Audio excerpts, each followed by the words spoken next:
Well, it's 5 months until the 2020 Tokyo Olympics, and Japan is working hard to clean up its capital for visitors.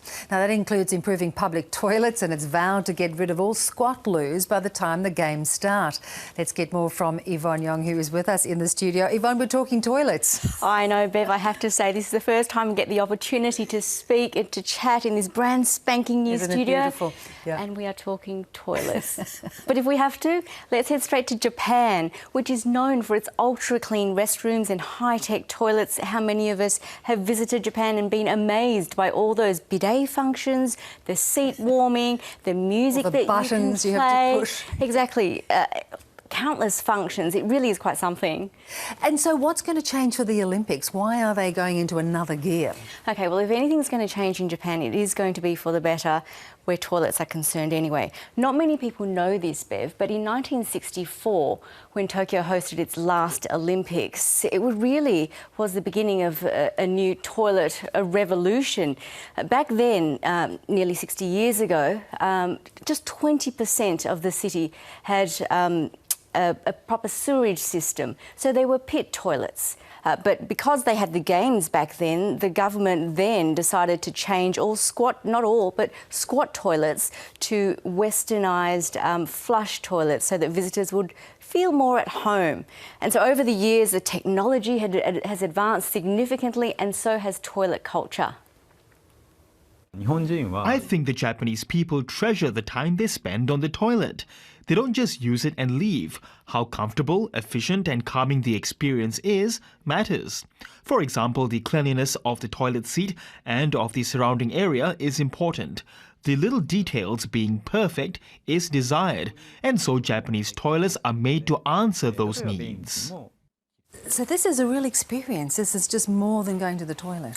Indeed, I must say that was a toilet expert, one of several in Japan who are highly regarded, by the way. So ahead of these upcoming Olympics, what the government wants to do is replace all existing squat toilets, because there still are some in public train stations, schools and temples, to replace them by the time visitors arrive in July. Not only that, Toto, which is a pioneer in smart toilets, I guess you could call them, they're wanting to replace all the current models with more newer models, I guess, so the public can enjoy them when they arrive for the Olympics. So where's the technology taken us? OK, well, those functions that I mentioned before, the bidet functions, the music and the seat warmers, they are so yesterday, Bev. Because really, they were developed in the early 80s. Before I tell you about the new technology, let's listen to one man who's in his 80s and recalls the first time that he came across Toto's washlet, which was launched back then.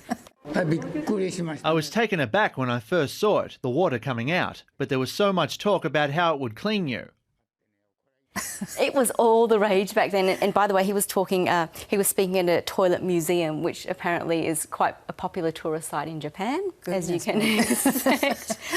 So what are the new technologies? We have got toilets with air purifiers, toilets that have massage options. You might want to know what they are. I don't even want to think about that. I can tell you a little bit about them. Vibrating and pulsating jets of water, which apparently are quite useful for those who are finding it hard to go to the toilet. Yep. I can also tell you about a wireless control panel. Now, this one's pretty interesting because you can basically go to the toilet without touching anything.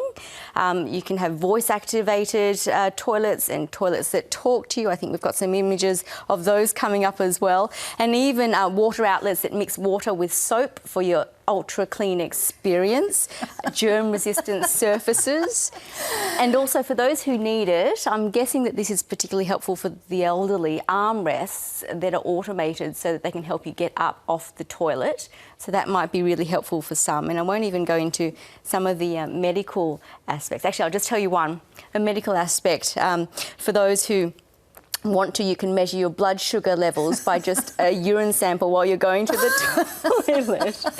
So that's a curious development, I would say, in recent years. My goodness, so a medical appointment as well as a visit to the loo. Exactly, and you can even be environmentally friendly too, because you can have toilets that can control the amount of water that's used. That is remarkable. So do you think the visitors, the people going to the Olympics are going to appreciate the effort the Japanese are going to? I can guarantee you, Bev, that come July, when the Olympics come come, we are going to see those ubiquitous pictures all over social media, those pictures of the toilets with all those functions and not necessarily understanding what all those buttons do. But I have to give it to the Japan Sanitary Equipment Industry Association, who have agreed to standardise all those symbols that you'll find in the public toilets to make it easier for all the foreigners and all the visitors. And so come July 24th, during the Olympics, we can also be, well, pretty much guaranteed, knowing Japan, that you won't find a squat toilet in sight. You have become an amazing expert. I'm impressed beyond. Yvonne, thanks so much. Thanks, Bev.